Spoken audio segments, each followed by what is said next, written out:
will shift our focus inward to the comfort zone that can sometimes trap us. Please welcome Elliot, who will share practical ways to expand the boundaries and continue our growth.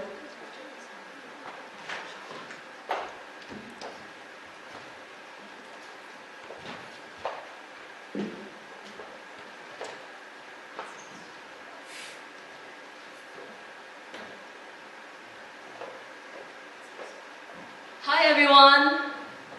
So, let's be real for a second. When's the last time you had a full-on meltdown? I'm talking about the real kind. The kind where your phone just looks at you and go like, why can't you unlock? The kind where your phone just looks at you and go like, did the RDFZ canteen food do you dirty again?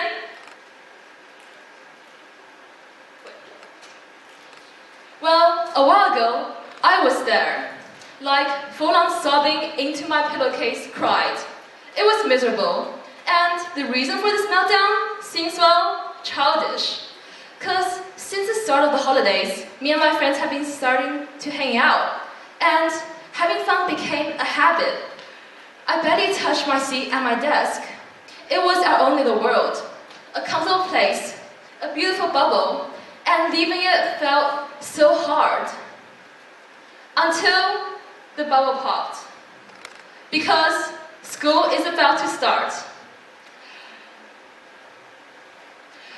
And I'm a fun kind of girl, but I'm also a straight A's, well, used to be straight A student. And we all know the cost for a paper to look that great. We all know the miserable grind, the late night tasks, and the absolute countless exams that we have to rush to finish. In middle school, it was quite miserable. And it'll be a nightmare to actually get back to there. So, leaving my comfort zone seemed extra tricky. The universe was sending me a signal, and I was being evicted. It's like it's saying, please proceed to the unknown scary future. The fun part is over. And I was crying because my comfort zone is a really, really comfortable place. It's filled with laughs, inside jokes, and countless matcha, because I love matcha. And leaving it felt like a loss. I believe that we've all suffered there. We've all gone through procrastination. We've all gone through times where we don't want to finish our tasks, because it's the fear of the future. As you see, it's not about starting school, is it? The thing that we really fear is the uncertain future. And if you think it's just laziness, then fortunately, you're wrong. Because that's just how our human brains are wired. Our brains are wired to think that the uncertain is a threat. And this can be traced back centuries to the early existence of human beings. And a neuroscientist called Dr. David Rock explained this with SCARF. S for status, C for certainty, A for autonomy, and R for relatedness, finally F for fairness. And leaving our comfort zone threatens all of them, especially certainty. Because our brains like bad certainty more than good uncertainty. And that's why we often choose to doom scroll on our phone instead of actually starting our task. But if you feel that, it's completely natural. My fear convinced me that being successful means sacrificing joy. Obviously, because of the experience back in middle school. But is it really like that? My fear of the future almost pushed me to actually plan a basement escape to my friend's home, because the future just seems so scary. And I'm almost afraid of that everyone has a map, and I'm the only one who's secretly planning a basement escape from adulthood.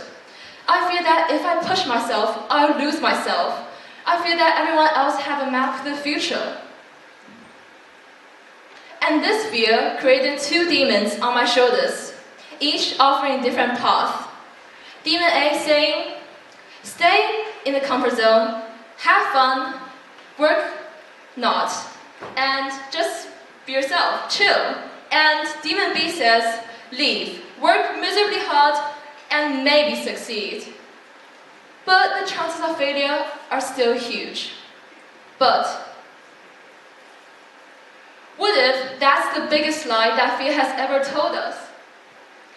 What if it's never actually a choice between two demons, but a choice between a lie and the truth? The lie is that success and joy are on opposite sides of a wall. And the truth is that the joy that I spend with my friends, the Netflix shows, the laughing, the memes, they're not the only kind of joy. There's another kind. The kind where you get that click after you finally solve the problem for staring at it for hours. The kind of joy that you get when you're solving a problem with your friends. But how do we cross over to get that joy? How do we expand our comfort zone without having a huge meltdown? Well, I think of it as building a bridge. A three-piece bridge. Step 1, redefine the hard thing.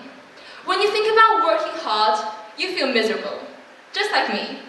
Because it takes me back to the miserable grind in middle school, which is quite overwhelming. So now, instead of thinking, I should work hard, start looking at your to-do list and ask yourself each day, what is one thing that I can do today that the future me might thank me for? Step 2, find your matcha moment in the struggle. Well, sacrificing joy is miserable and very unsustainable and very overwhelming. So instead of simply giving up all your joy, try bundling up your joy with something you need to do. This is called a special mechanism. And for example, you can set a rule. If I finish this task, I can listen to my favorite music. You're not giving up your comforts, you're just giving them a new purpose. And step 3, talk back to the demons. When demon A tells you to doom scroll, tell it, I'm choosing this, and I'm weaving joy to it. When demon B says, you're gonna work miserably hard and still not get where you wanna get, reply with, I want to work hard. And although working hard is just now, the growth is gonna be permanent. So, starting at RDFZ, this is my real-world test for the three-piece bridge I'm going to build.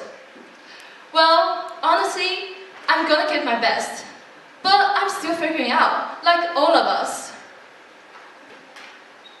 I feel like I'm jumping onto a moving train and building a bridge on it. I still fear that I'm the only one who lacks a map, while the other people all have a map to the future. But the comfort zone isn't a prison, it's a home. And what's the best thing about homes? Is that we can have new rooms added.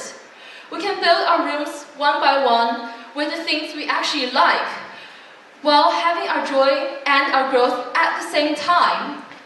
You can have a sunroom for the connections you make along the way, a gym for the resilience you're building, and a library for the new things you're learning. I'm not choosing between two demons, I'm expelling them both. I'm choosing a future where I feel comfortable and successful, and joyful at the same time. And my future? It will have a brand new room, and you better believe I'm putting a matcha machine in it. And I truly hope that all of you, when you build your own rooms, you'll have a space for that too. And please invite me over. After all, we all have some space for comfort in our growth. Thank you.